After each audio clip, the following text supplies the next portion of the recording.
Bonjour à tout le monde. Dans cette nouvelle vidéo, on va voir l'étude énergétique du pendule simple. On va faire la solution de l'examen 2016, session normale. On a un pendule simple formé par une boule de masse M suspendue à un fil de longueur L et de masse négligeable.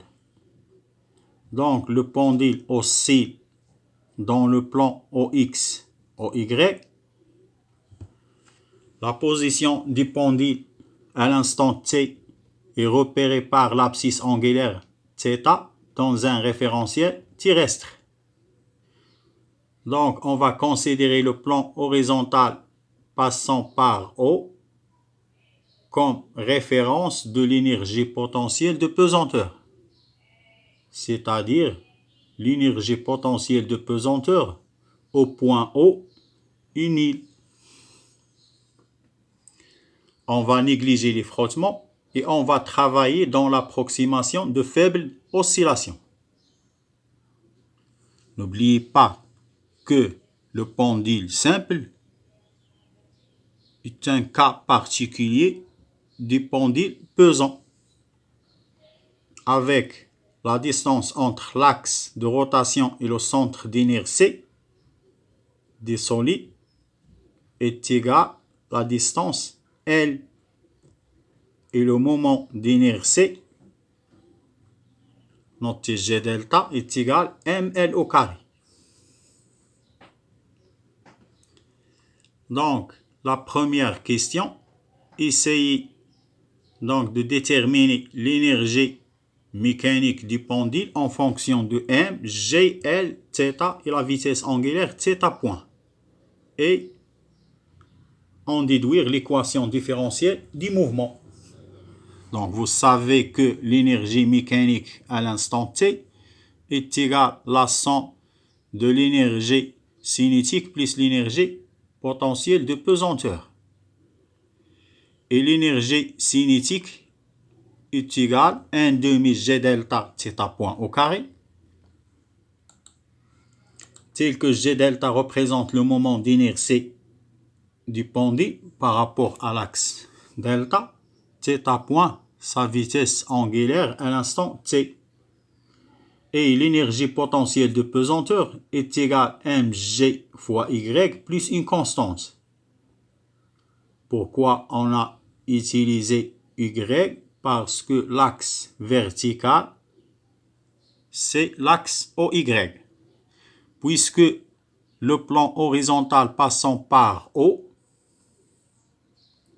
est comme référence de l'énergie potentielle de pesanteur, c'est-à-dire EPP est égal à 0 lorsque Y est égal à 0. Donc, si je remplace EPP par 0 lorsque Y est égal à 0, donc je trouve que la constante est nulle. Donc, l'énergie potentielle devient égale à mgy. Et l'énergie mécanique devient mgy plus 1 demi G delta θ point au carré, avec G delta est égal à ml au carré. Essayez donc maintenant de déterminer Y en fonction de θ. Y représente quoi d'après la figure? Y représente la distance O, G'. C'est quoi G'? C'est la projection du centre d'inertie de la boule sur l'axe OY.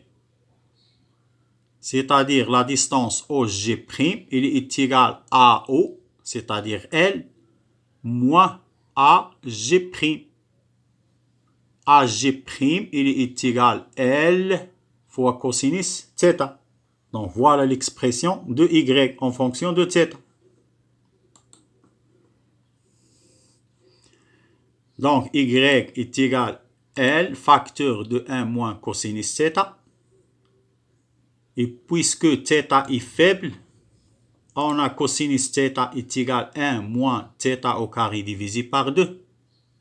C'est-à-dire 1 moins cosinus θ est égal à θ au carré divisé par 2. Donc, je remplace dans l'expression de Y, je trouve Y est égal à 1 demi L θ au carré. Donc, voilà l'expression de Y en fonction de θ pour θ est faible. Donc, je remplace l'expression de Y dans l'expression de l'énergie mécanique. Donc, l'énergie potentielle de pesanteur devient 1 demi mgl θ au carré. Et l'énergie mécanique devient égale à 1 demi mgl θ au carré plus 1 demi ml au carré fois θ point au carré. Donc, voilà l'expression de l'énergie mécanique en fonction de m, g, l, θ et θ point. Essayez donc maintenant de déterminer l'équation différentielle du mouvement. Donc, puisque les frottements sont négligeables, donc l'énergie mécanique se conserve, c'est-à-dire reste constante, donc sa dérivée par rapport au temps est nulle. Donc je fais la dérivée de cette expression. Donc 1 demi mgl est une constante, la dérivée de θ au carré c'est 2 fois θ point, plus 1 demi ml au carré est une constante, la dérivée de θ point au carré c'est 2 fois θ point fois θ2 point. Donc, je simplifie par 2 et je factorise par ml au carré θ point. Qu'est-ce que je trouve? Je trouve ml au carré θ point, facteur θ2 point plus g divisé par l fois θ est égal à 0. Donc, puisque ml au carré est différent 0, θ point est une fonction variable. Donc, θ2 point plus g divisé par l fois θ est égal à 0. Donc, cette relation représente l'équation différentielle du mouvement. Prenez la deuxième question. Dans la deuxième question, on va utiliser le diagramme d'énergie. Donc, voilà la fonction EC en fonction de θ. C'est une fonction parabolique. Donc, il est maximal à l'origine et nul lorsque θ est égal plus ou moins 0,2 radian. Donc, d'après le diagramme d'énergie, déterminer la valeur de l'abscisse angulaire maximale θ max, l'énergie mécanique du pendule et la vitesse linéaire maximale du pendule.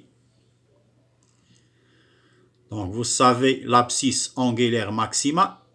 D'après le diagramme d'énergie, quelle est la valeur maximale de θ? Donc, vous voyez d'après ce diagramme, la valeur maximale, c'est 0,2 radian.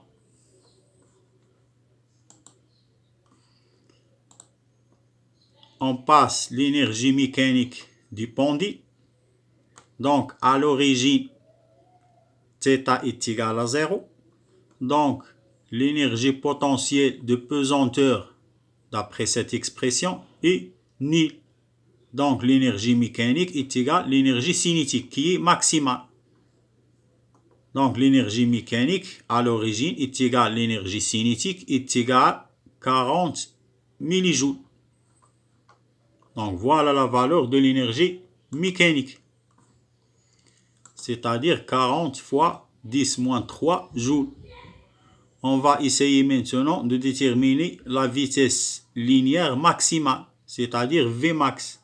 On sait que l'énergie cinétique EC max est égale à 1 demi m Vmax au carré est égal à l'énergie mécanique.